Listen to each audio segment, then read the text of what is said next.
Israel war का 40वां दिन है। 39 दिन से इजराइल गाजा में भीषण बमबारी कर रहा है। इस बीच रात में हुए ताबड़तोड़ हमलों की तस्वीरें भी अब सामने आई हैं।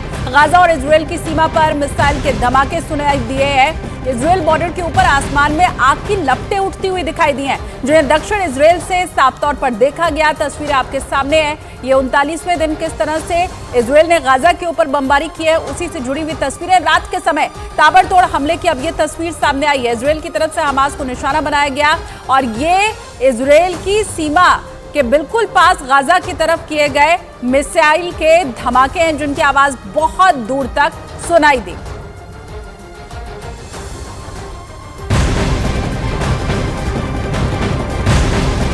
उधर इजराइल और हमास की जंग के बीच अमेरिका के राष्ट्रपति बाइडेन ने हमास के बनाए गए बंधकों के ऊपर बयान दिया है। उन्होंने ये कहा है कि बंधकों की रिहाई होगी, क्योंकि मध्यस्थों से हर रोज बात की जा रही है। हालांकि उन्होंने इसके बारे में और ज्यादा जानकारी देने से इनकार कर दिया, लेकिन दावा यह जरूर किया कि बहुत ही जल्द हमास के बंधकों को छुड़ा लिया जाएगा। उन्होंने बंधकों को एक संदेश भी दिया, कहा कि धैर्य रखिए, हम पहुंच रहे हैं।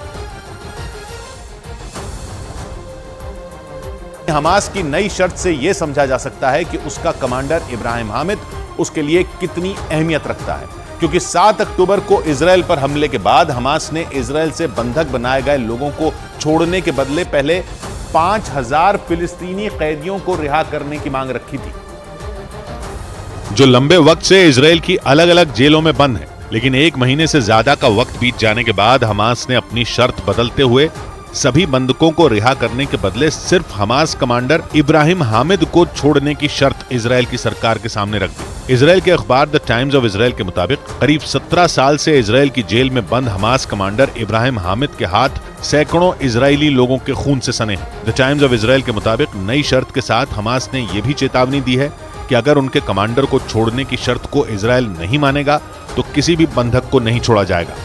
यानी